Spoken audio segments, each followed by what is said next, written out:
नमस्कार. बार्शी लाईव्हमध्ये आपल्या सगळ्यांचं स्वागत आहे. बार्शी नगर परिषद निवडणूक 2025च्या अनुषंगाने माजी मंत्री तसे विद्यमान आमदार दिलीपरावजी सोपल यांच्यासोबत आज आपण बार्शी नगर परिषदेच्या निवडणुकीच्या अनुषंगाने आज हा मुलाखत करत आहोत. तर या मुलाखतीमध्ये साहेब मी तुमचं स्वागत करतो. साहेब, काही प्रश्न होते ते आमच्या बार्शी लाईव्हच्या माध्यमातून आम्हाला तुम्हाला विचारायचे होते. तर सगळ्यात सुरुवातीला सध्याची बार्शीची राजकीय परिस्थिती आणि हा जो विकासाचा मुद्दा जास्त ट्रेंड होतोय त्याबद्दल तुमचं काय मत आहे? राजकीय परिस्थिती म्हणलं तर निवडणुकीत वेगवेगळे राजकीय पक्ष आपापली भूमिका हे मांडत असतात. आमची समविचारी पक्षांची महाआघाडी आहे, त्याच्यामध्ये काँग्रेसची लोक आहेत, राष्ट्रवादीला मानणारी दोन्ही राष्ट्रवादीला मानणारी लोक आहेत, शिवसेनेला दोन्ही शिवसेनेला मानणारी लोक आहेत, कम्युनिस्ट पक्ष आहे, अशा अनेक काही संघटना आहेत की सामाजिक संघटना आहेत. त्यांना आमचं एक धोरण निवडणुकीला पुढं जाण्यासाठी जे आम्ही आखलं ते पटलेलं असल्यामुळं असं आमची पण समविचारी पक्षांची मोठी आघाडी आहे, महाआघाडी म्हणू आपण थोड्या वेळ त्याला. आणि चिन्ह जरी आमचं एकच चिन्ह असावं सगळ्या नगराध्यक्षपदाचा उमेदवार आणि प्रभागातल्या उमेदवारांना, म्हणून आम्ही सर्वांच्या विचारानं मशाल हे लोकांपर्यंत पोचलेलं चिन्ह दोन निवडणुकात घेतलेलं आहे. राजकीय परिस्थिती काय, बार्शीची राजकीय परिस्थिती तुम्हा पत्रकारांना काही वेगळं सांगायची गरज नाही की इथं काय वातावरण आहे. आणि विकास तो विकास आभासी विकास आहे. विकासाच्या गप्पा ह्या खूप मोठ्या आकड्यानिशी मारल्या गेल्या, पण त्याच्यातनं काय म्हणायचं त्याला खाली फार कमी आलं. आणि रस्त्याला निधी आणणे म्हणजे गावाचा विकास असं नसतो.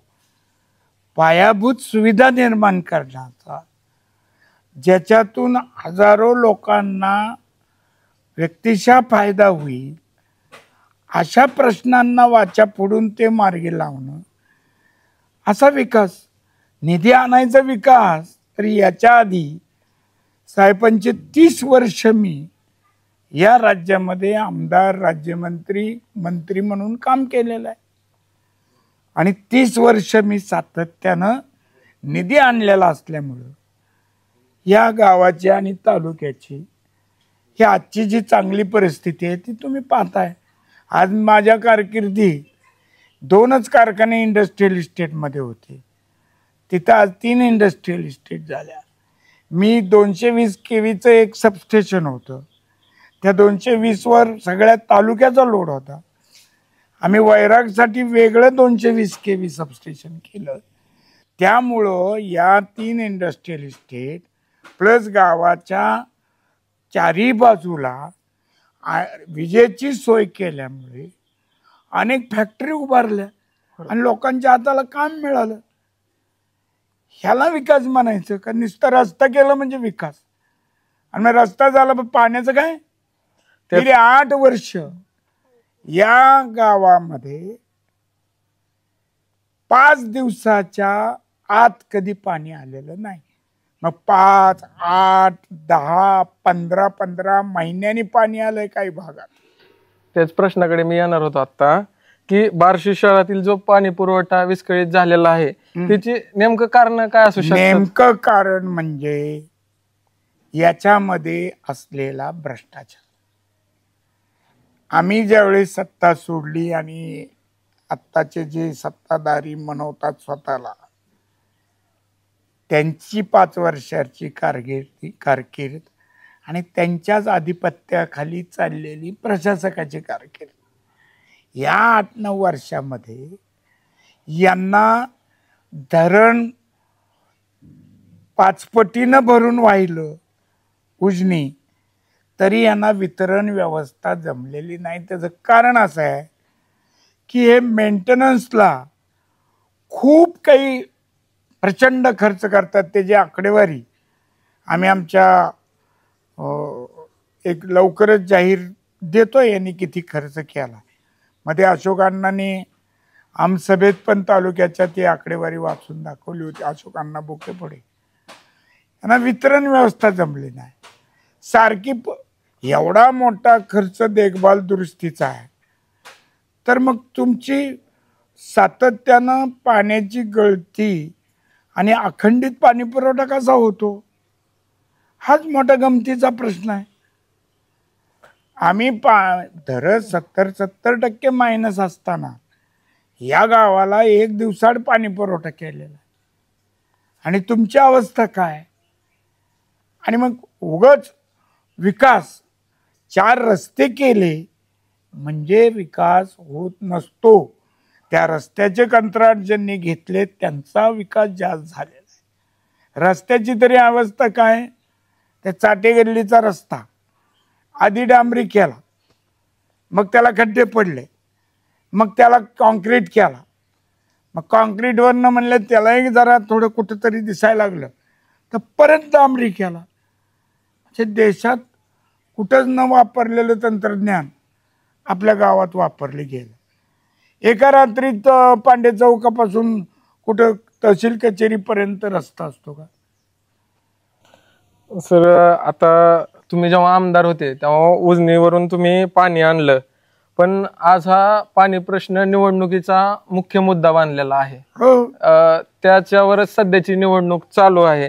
ज्यावेळेस तुम्ही पाणी आणलं त्यानंतर अशा काही गोष्टी घडल्या की ही सगळं म्हणजे पाणी पुरवठ्याचा एवढा प्रॉब्लेम निर्माण झालाय बार्शीमध्ये. आम्ही सत्ता सोडली त्यावेळेस या नगरपालिकेत काय म्हणायचं त्याला एफडी होती, बरोबर आहे.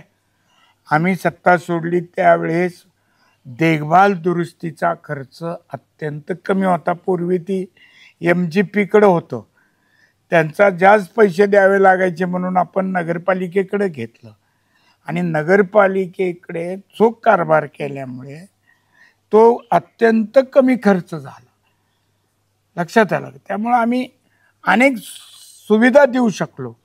म्हणजे नळ कनेक्शन कुठलंही ॲडव्हान्स किंवा कनेक्शन पाहिजे असल्यावर पैसे न भरता कनेक्शन, कारण तो कनेक्शन घेणार आणि परत बिल भरणारच. मग त्याला अशा अनेक सुधारणा आम्ही केल्या, त्यामुळं कनेक्शन वाढली. सर, यानंतर बार्शी बस स्थानकाचा जो विषय आहे तो पूर्ण बार्शी शहर नाही तालुक्यामध्ये प्रसिद्ध झालाय की बार्शी बस स्थानकाची जी अवस्था आहे आणि गाड्यांची जी अवस्था आहे याला नेमकं जबाबदार कोण आहे? कारण बार्शीतले नागरिक प्रचंड त्रस्त होत आहेत या बसमुळं. बार्शीची बस सेवा जी आहे, बस स्थानक, याचं मी माझ्या कारकिर्दीत 2 वेळा डांबरीकरण केलं आमदार असताना.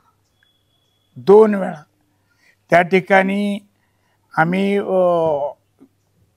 ते कोणत्या तरी संस्थेनं पाणपोई सुरू करतो म्हणल्यावर तिथं आम्ही बोर मारून दिलं. म्हणजे माझ्या जो आपला आमदार निधी म्हणतो आपण ज्याला शासनाचा, त्याच्यातून करून दिलेले त्या सगळे सुद्धा. म्हणजे जे सत्तेवर होते 5 वर्ष आमदार म्हणून होते, सत्ता 2.5 वर्षाची होती त्यांची, त्यांनी का नाही केलं? आता या अतिवृष्टी आणि अनेक शासनाच्या वेगवेगळ्या ज्या लोकप्रिय योजना, त्याच्यामुळं निधीची मोठ्या प्रमाणात कमतरता. अजून आमदार निधी आलेला नाही, अजून जिल्हा नियोजन मंडळाचा सर्व निधी प्राप्त नाही आहे. त्याचं कारण ह्या अतिवृष्टीमुळं थोडंसं आर्थिक चणचण भासलेलीच आहे शासनाला. पण आम्ही शासनाला दोष देत नाही का, तर गरजेच्या गोष्टी, अतिवृष्टीत सापडलेला शेतकरी, त्याच्या खरडून गेलेल्या जमिनी, भयंकर संकट होतं. त्यामुळं त्याला प्राधान्य देणं हे सरकारचं काम आहे आणि ते केलंय त्यांनी. आता मी तुमच्या त्याच म्हणजे तुम्ही सांगितलं की सरकारकडे आता निधीची कमतरता आहे. मी त्याच प्रश्नाकडे येणार होतो की मागील 11 महिन्यामध्ये आपण किती निधी आणला असा प्रश्न सातत्याने उपस्थित केला जातो. हा साहेब, मग त्याला मला काढावं लागेल आकडा. निधी आणला म्हणजे काय असं पिशवी भरून कोण आणत नसतं. योजना मंजूर करून घ्यावी लागते आणि शासन मंजुरीप्रमाणे हळूहळू निधी देतं. हे यांनी 4,000 मला अजून कळलं नाही, बार्शी तालुक्यात 4,000 कोटी कुठं आहे. यांचे बोर्ड वाजले, त्याच्यात भात शिजवायला आणलेला गॅस सिलेंडरचं पण बिल लिहिलेलं होतं. आता माजी आमदार राऊत यांनी दावा केला होता की त्यांनी हजारो कोटींमध्ये निधी आणलेला आहे. तोच आभासी आहे, तो फक्त बोर्डावरचा आहे. 4,000 कोटीचा हिशोबच लागत नाही. 2.5 वर्षात 4,000 कोटी आणलेला कोणत्या कागदावर एकदा हिशोब करून दाखवावं त्यांनी. कारण बोर्ड वाचले होते आम्ही गावोगावी, त्याच्यात हा सुद्धा निधी. एखाद्या वेळेस पगार सुद्धा शासकीय नोकराचे धरले की काय असा संशय येतो. नगराध्यक्ष पदाच्या उमेदवार निर्मलाताई बारबोले यांचे जे पती आहेत ते राष्ट्रवादी शरदचंद्र पवार पक्षाचे पदाधिकारी होते आणि ते आहेत. त्यांनी आता तुमच्या उद्धव बाळासाहेब ठाकरे शिवसेना या पक्षात प्रवेश केलेला नाही. त्यांनी प्रश्नाच्या आधीच सांगतो काय सांगितलं त्यांनी आता आपल्या चिन्हावर उभारलेले आहेत. आम्ही मगाशी तुम्हाला सांगितलं की ही समविचारी पक्षाची महाआघाडी आहे. याच्यात फक्त चिन्ह शिवसेनेचं हे लोकांच्या लक्षात यावं लवकर, समान चिन्ह असावं सगळ्या उमेदवाराला, या भावनेनं ते चिन्ह घेतलेलं आहे. बरोबर आहे. आणि त्याला सर्व पक्षांची मान्यता आहे. चिन्ह घेतलं म्हणजे विश्वास बारबोले शिवसेनेत आले असा त्याचा अर्थ होत नाही. आता समजा गेल्या वेळेस जर तुतारी हे चिन्ह जर विधानसभेला असलं असतं तर ते आम्हाला सोपं गेलं असतं आणि मग आम्ही ते पण घेऊ शकलो असतो. त्यामुळं त्यांनी लगेच प्रवेश केला आणि आता तू मूळ मुद्द्यावर आला. मग नुसतं चिन्ह घेतलं, कुठंही प्रवेश नाही, तर लगेच तुम्ही म्हणलात की राष्ट्रवादीचे बारबोले शिवसेनेच्या मध्ये प्रवेश. मग सन्माननीय राजेंद्र राऊत हे विधानसभेला धनुष्यबाणावर उभे होते आणि त्यांचा उमेदवार कमळावर आहे. ते कमळाच्या सगळ्या भाजपच्या मिटिंगला पदाधिकाऱ्यांच्या त्यांचे बंधू पदाधिकारी आहेत, ते स्वतः मिटिंगला हजर राहतात. सोलापूरला कार्यक्रम भाजपचा असतात. त्यांनी केव्हा बदल केला तेही त्यांना विचारा, जसं आम्हाला विचारतात.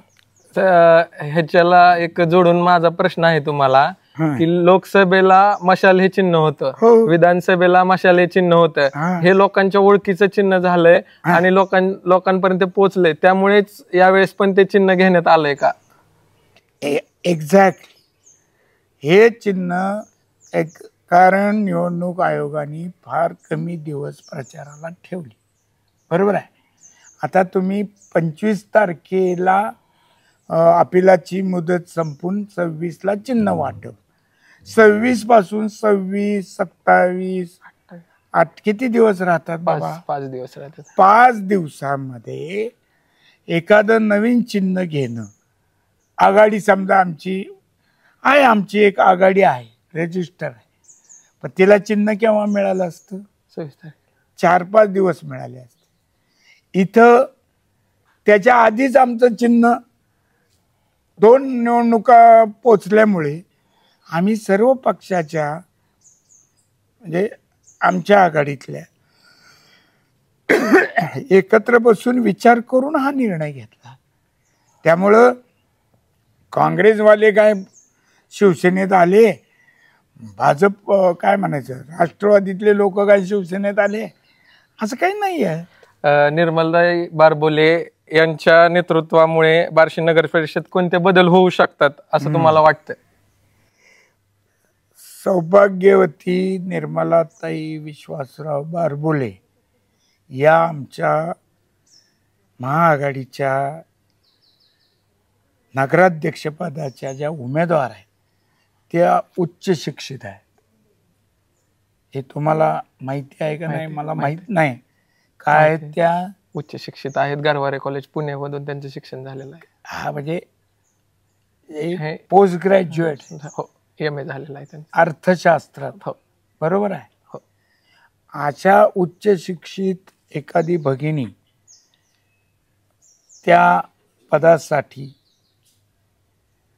उभं करणं हा आमचा त्या पाठीमागचा एक उद्देश, की त्यांना जे अर्थशास्त्रात पारंगत आहे ती भगिनी म्युन्सिपाल्टीचं सुद्धा अर्थशास्त्र अतिशय चोखपणे पाहिल ह्या विश्वासापोटी आम्ही त्यांना ही उमेदवारी सर्वांनी मिळून दिलेली आहे. आणि त्यांना राजकारण ज्याला म्हणतो ते त्यांच्या सासऱ्यांपासूनचा घरात काही राजकारण हा शब्द काही त्यांना नवा नाही. अनेक नेते मंडळीचा त्यांच्या घरी राबता होता आहे. अनेक बार्शीतल्या वेगवेगळ्या भागात त्यांचे 2-3-4 पिढ्याचे संबंध आहेत. वेगवेगळ्या समाजात संबंध आहेत. आणि बारबोले यांना कैलासवासी हे 1974 साली नगरसेवक होते. त्यावेळेसपासून परत भोगावती कारखान्याचे चेअरमन म्हणून काम केलेलं आहे त्यांनी. त्यांचा सर्व दूर परिचय आहे. त्या घराचं एक नाव आहे.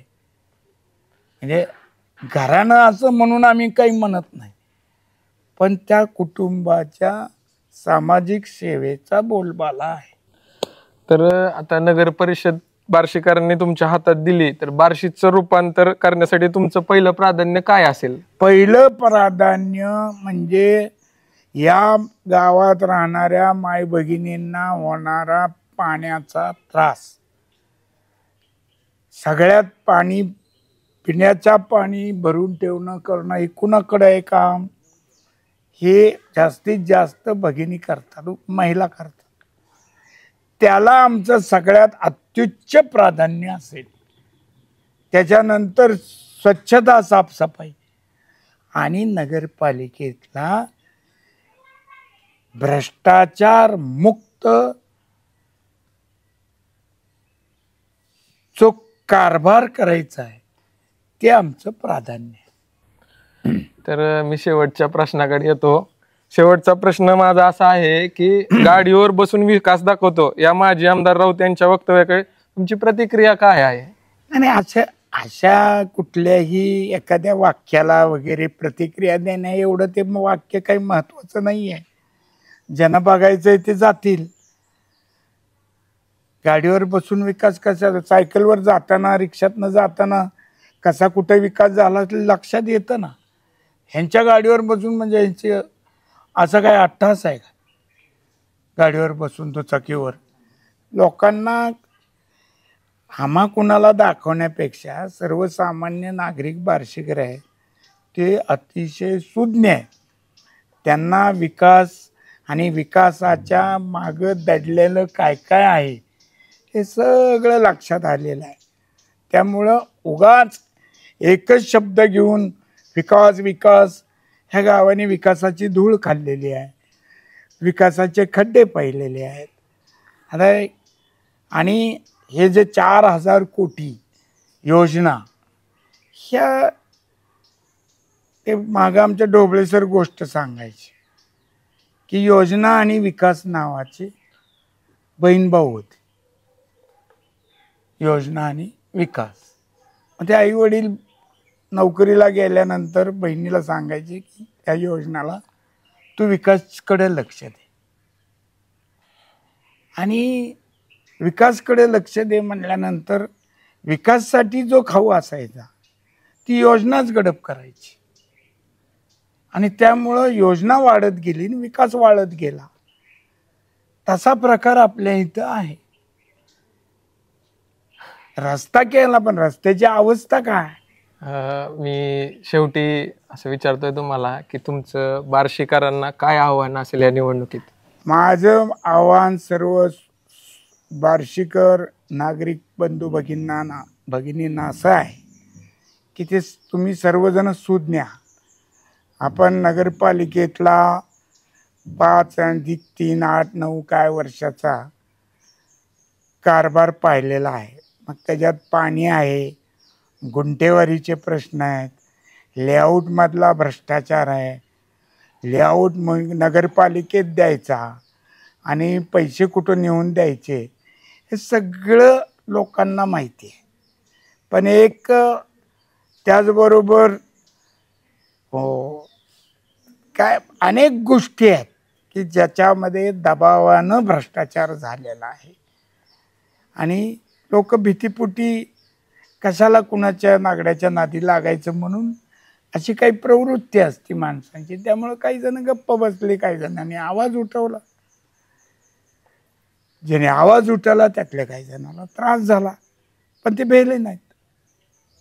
त्यामुळं निर्भयपणानं मतदान करा, योग्य उमेदवारांना मतदान करा, मशाल चिन्ह घेतलेल्या उमेदवारांना मतदान करा, हीच माझी हात जोडून विनंती. सर धन्यवाद, तुम्ही आमच्या प्रश्नाला खूप समर्पक उत्तरं दिली. तर आज बार्शी नगर परिषदेच्या निवडणुकीच्या अनुषंगाने माजी मंत्री तसेच विद्यमान आमदार दिलीपरावजी सोपल यांच्यासोबत आपण हा विशेष संवाद साधला. त्यांनी दिलेली उत्तरं ही बार्शीच्या जनतेपर्यंत आपण पोहोचवायचं नक्कीच काम करूया आणि पाहत राहा अधिक माहितीसाठी बार्शी लाईव्ह. धन्यवाद.